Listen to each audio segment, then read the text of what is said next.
የብርሃን የሞባይል ባንኪንግ እንዴት ተሻሽሏል ይበልጥ ዘመኗል። በብርሃን ፍጥነት ያሻውትን የሚፈጽሙት ጊዜውን የሚመጥን የሞባይል ባንኪንግ አገልግሎት ከብርሃን ባንክ። እስኪ መተግበሪያውን አፕዴት ያድርጉና አዲሱን አቀራረብ ይመልከቱ። የሚፈልጉትን በሙሉ በፍጥነት በቀላሉ ወዲያውኑ ገንዘብ ወደ አካውንት እንዲሁም ወደ ዋሌት መላክ፣ ክፍያዎችን መፈጸም፣ የአየር ሰዓት መሙላት፣ ስቴትመንት ማውጣት፣ ቀሪ ሂሳብ መጠየቅና ሌላም ሁሉንም በቀላሉ። አዲሱ የብርሃን ባንክ የሞባይል ባንኪንግ መተግበሪያ አሁኑኑ አፕዴት ያድርጉ። ብርሃን ባንክ እንደ ስማችን ብርሃን ነው ስራችን። ሌላኛውን ጉዳይ ደግሞ እንመልከት። የዚህ በዓለም ዋንጫ ላይ የሃይድሬሽን ብሬክ ሞመንቶች አሉ። ያ ማስታወቂያ ይገባባቸዋል። ከዛ በኋላ ግን ሜዳ ውስጥ ደግሞ ተመልሰው አሰልጣኞች ብዙ የሚወዱት እንዳልሆነ በተደጋጋሚ አስተያየቶች ሲሰጡ ነበርና እንመልከት ይህን ጉዳይ። በዓለም ዋንጫ በጣም ትልቅ ተጽዕኖ እያሳደረ ያለ ነው። ባለፈው ልክ የዓለም ዋንጫ ከመጀመሩ በፊት ስለዚህ ጉዳይ አንስተን ነበር። አንድ ውይይት ነበረን እና እዛ ላይ ያነሳነው ነጥብ እግር ኳስ ለ107 ዓመት ቢያንስ ዓለም አቀፍ ውድድር መደረግ ከጀመረበት ጊዜ ጀምሮ 107 ዓመት ሆኗል። ያንን ዳይናሚክስ ፍጹም የሚቀይር ነው። ምክንያቱም የሁለት አጋማሾች በመሆኑ ነበር የምናውቀው። አሁን እንግዲህ ኢመደበኛ ያጋማሽ ቁርጥራጮች ነበሩት። ለምሳሌ አንድ ተጫዋች ይጎዳል እና ሕክምና እስኪደረግለት ድረስ አንድ አሰልጣኝ 4-5ቱን ተጫዋቾች ጠርቶ ታክቲካዊ መመሪያ ሊሰጥ ይችላል። ግን አስገዳጅ ነው ይሄ። ከዛ ውጪ ግን ለምሳሌ አሁን የቪአር ዘመን አይደለም። የቪአር የዳኝነት ውሳኔ እስኪተላለፍ ድረስ አንዳንድ ጊዜ በጣም የተለጠጠ ረጅም ጊዜ ይወስዳሉ አርቢትሮች። ያንን መሀል አንዳንድ አሰልጣኞች ታክቲካዊ መመሪያ ለመስጠት ሊጠቀሙበት ይችሉ ይሆናል። ግን በሚታወቅ ሁኔታ ይሄ አሁን በየጨዋታው የሚሆን አይደለም። የሆነ ጨዋታ ላይ ሊሆን ይችላል፣ የሆነ ጨዋታ ላይ ላይሆን ይችላል፣ ወጥ አይደለም። ግን እግር ኳስ እስካሁን የሁለት አጋማሾች የሁለት 45ቶች ጨዋታ ነበር የነበረው። ያንን ወደ 4 ነው የቆረሰው የዓለም ዋንጫ በመደበኝነት። ግን ይሄ የዓለም ዋንጫ የመጀመሪያ ኤክስፐሪመንት ነው። በመደበኝነት በሁሉም ጨዋታዎች የአየሩ ጠባይ ምንም ቢሆን በጣም የሚስማማም ቢሆን ለምሳሌ ባለፈው ፖርቱጋል የተጫወተችው ከዲሞክራቲክ ሪፐብሊክ ኮንጎ ጋር ኤር ኮንዲሽንድ በሆነ ዝግ በሆነ ስቴዲየም ውስጥ ነው። ከአየር ጠባይ አንጻር የወተር ብሬክ አያስፈልግም። ያን የወተር ብሬክም በኋላ ሮቤርቶ ማርቲኔዝ አልፈለጉትም፣ ተናግረዋል። ደግሞ ኮንጎ ፐርፐስፉል እግር ኳስ መጫወት የጀመረችው ከወተር ብሬኩ በኋላ። ፖርቱጋል በዛ ጊዜ ውስጥ ጎል አስቆጥራለች። ጨዋታ ኮማንድ እያደረገች ነበር። የጨዋታን ተፈጥሮ ይቀይራል። አሰልጣኙ ራሳቸው አንስተውታል። ማርሴሎ ቢኤልሳ ሁሉም አሰልጣኝ ይቃወመዋል ማለት አይደለም። እንዲያውም ባለፈው የቤልጅየም ብሔራዊ ቡድን አሰልጣኝ ሩዲ ጋርሲያ እኔ ከወተር ብሬክ ከኩሊንግ ብሬክ ይልቅ ታክቲካል ብሬክ ነው የምለው ይላሉ። ልክ በኤንቢኤ ታይም አውት እንደሚባለው ልክ እንደዛ ነው ለኔ ብለዋል። ምክንያቱ ኮሜርሻል አሁን ገብቶናል። በተለይ ደግሞ ብዙ የማስታወቂያ ጥናቶች እንደሚያሳዩት በዓለም ዋንጫው ላይ በጣም ከፍተኛ ክፍያ የሚከፈልበት ኮሜርሻል የሚተላለፈው በዛ ሰዓት። በቀደም ይህንን ከውድድሩ መጀመሪያ በፊት አንስተነው ነበር። ምክንያቱም እረፍት ሰዓት ላይ ማስታወቂያ ይተላለፋል። አሁን ግን እረፍት ሰዓት ላይ አንዳንዱ ሰው ለተፈጥሮ ጥሪ መልስ ለመስጠት ዞር ሊችል ይሆናል። አንዳንዱ ሰው ስልኩን ይነካካ ይሆናል። አንዳንዱ ሰው አጠገቡ ካለው ሰው ጋር ያወጋ ይሆናል። እንደዚህ ያቺ ግን 3 ደቂቃ አይደለች። ሰው ብዙ ወደ ሌላ ቦታ ስዊች አታረጊ፣ ጨዋታው ላይ ነሽ ስቲል ያለሽ እና በዛ መሀል አዱ ይገባል፣ ማስታወቂያ ይገባል። የአቴንሽን ስፓኒሽ ከፍተኛ ደረጃ ላይ ባለበት ጊዜ ነው ማስታወቂያው የሚገባው እና ማስታወቂያ ባለሙያዎች የብራንዲንግ ባለሙያዎች የበለጠ ይገነዘቡታል። ግን ኃይለኛ ፓወር አለው በዛ ሰዓት የሚተላለፍ ማስታወቂያ። ስለዚህ በእረፍት ሰዓትና ከጨዋታው በኋላና ከጨዋታው በፊት ከሚተላለፉት ማስታወቂያዎች የበለጠ ከፍተኛ ክፍያ ነው የሚከፈለው። ያውቁታል። በጨዋታ መሀል ያለም ፊፋ ብዙ ገንዘብ በዚህ ያጭዳል፣ ያገኛል። ለእኔ ከሞላ ጎደል ኮሜርሻል ለተጫዋቾች ዌልቢንግ ምናምን ተብሎ አይመስለኝም። ሁሉም ጨዋታ ላይ ስለሆነ የተደረገው። በእርግጥ ሳይመን ጆርዳን አንድ ምን አይነት ክርክር አቀረበ። ስታንዳርድ መሆን አለበት። ልክ ነው፣ የአየር ጠባይ ነው። ከተደረገ ግን ሁሉም ላይ ነው መሆን ያለበት። ምክንያቱም በዛ የሚጠቀም በዛ እረፍት የሚጠቀም ታክቲካዊ እርማት አድርጎ የሚጠቀም ቡድን ካለ ይህ አድቫንቴጅ ለሁሉም ነው መሆን ያለበት። ካልሆነ ለሁሉም ማስቀረት ከሆነ ለሁሉም እና የስፖርቱ ኢንቴግሪቲ የሚጠበቀው በዚህ ነው ይላል። እንዲህ አይነት ክርክርም ልታነሽ ትችላለሽ። ለሁሉም ተመሳሳይ ምንድነው ህግ ፕሌይንግ ፊልድ መኖር አለበት የሚል ሰው አለ። ብዙ ጨዋታዎች ግን ተቀይረዋል። ይሄኛው የዓለም ዋንጫ ከተጀመረበት ጊዜ ጀምሮ ብዙ ጨዋታዎች በዚህ ረፍት የጨዋታ ፍሎውን በተመለከተ አንድ ድሪብላብ የሚባል አለ አንድ ተቋም ዴታዎች ፊድ የሚያደርግ ነው እና እሱ በምንድን ነው የለካው መሰለሽ?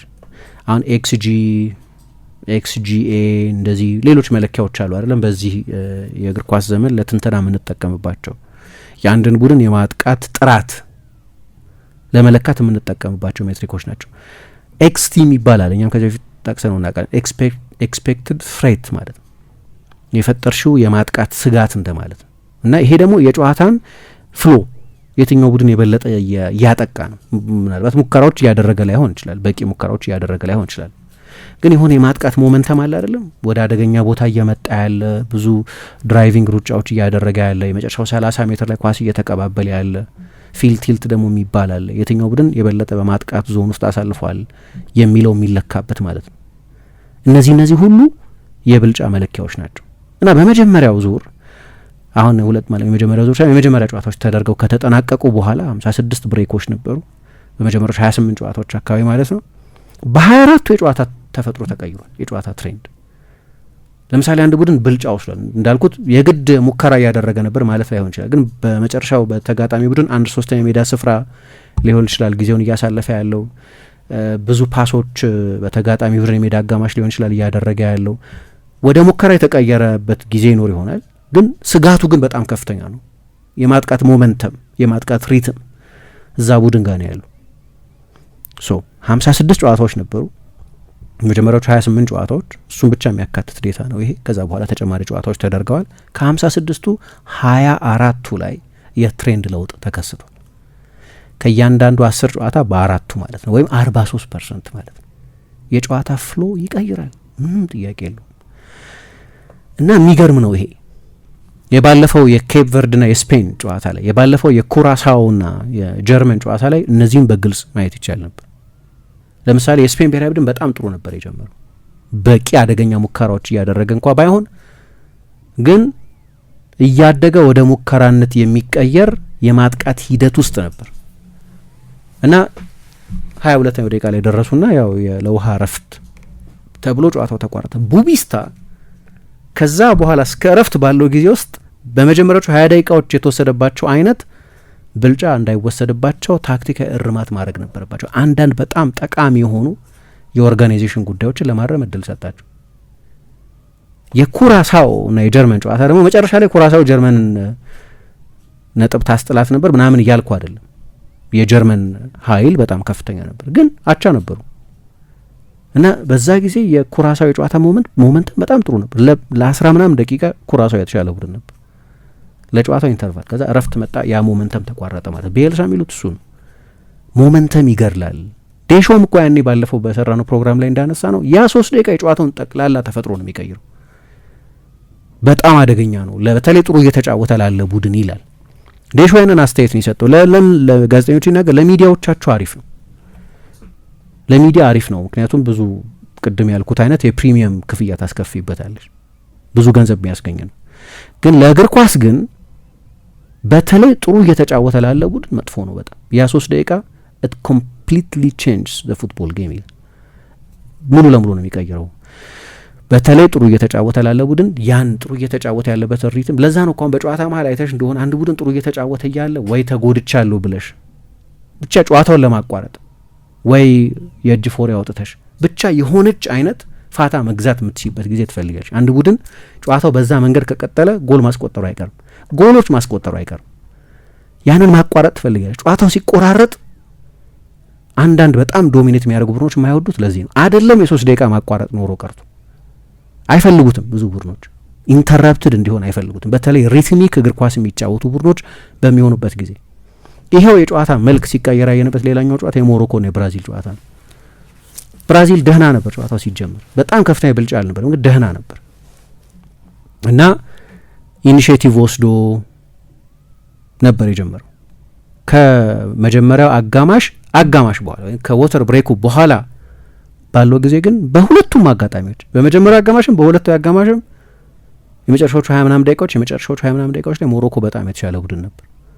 መክፈያዋ ነጥብ ይቺ የውሃ እረፍት ጊዜዋ ነች እና ደግሞ ይሄ እግር ኳስ ፓተርን እየሆነ የሚመጣ ይመስላል። ባለፈው እንዳነሳ ነው ኮንሜቦል የሚባለው የደቡብ አሜሪካ እግር ኳስ ኮንፌዴሬሽን ከዚህ በኋላ በሁሉም ጨዋታዎች ላይ በሱድ አሜሪካንም ኮፓ ሊበርታዶሬስም አድርገዋለሁ ብሏልና በግልጽ ማየት የጀመርን ይመስላል። የዛሬ 12 ዓመት በጣም አከራካሪ ነበር። አሁን ፊፋ ራሱ ወስኖ የአየር ንብረቱ ወበቁ ምንም ቢሆን ሁሉም የውሃ ረፍት አለ በሁሉም ጨዋታዎች ካለ በኋላ ለውጦች እያመጡ እንደሆነ ማየት ይቻላል። አንዳንድ ውስን አጋጣሚዎች ጠቅሼ ነበር። የ2020 የኤፍ ኤ ካፕ ፋይናል እንዴት እንደለወጠው ጨዋታውን ምናምን ሳነሳ ነበር። አንዳንድ ከዚህ በፊት ያየናቸው ምሳሌዎች ነበሩ። ይሄኛው በደንብ ታክቲካል ለውጥ እየተደረገበት ያለ ነው።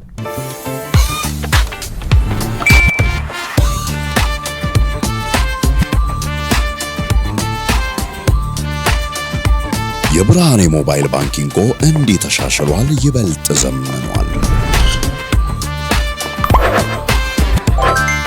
በብርሃን ፍጥነት ያሻውትን የሚፈጽሙት ጊዜውን የሚመጥን የሞባይል ባንኪንግ አገልግሎት ከብርሃን ባንክ። እስኪ መተግበሪያውን አፕዴት ያድርጉና አዲሱን አቀራረብ ይመልከቱ። የሚፈልጉትን በሙሉ በፍጥነት በቀላሉ ወዲያውኑ ገንዘብ ወደ አካውንት እንዲሁም ወደ ዋሌት መላክ፣ ክፍያዎችን መፈጸም፣ የአየር ሰዓት መሙላት፣ ስቴትመንት ማውጣት፣ ቀሪ ሂሳብ መጠየቅና ሌላም ሁሉንም በቀላሉ። አዲሱ የብርሃን ባንክ የሞባይል ባንኪንግ መተግበሪያ አሁኑኑ አፕዴት ያድርጉ። ብርሃን ባንክ እንደ ስማችን ብርሃን ነው ስራችን።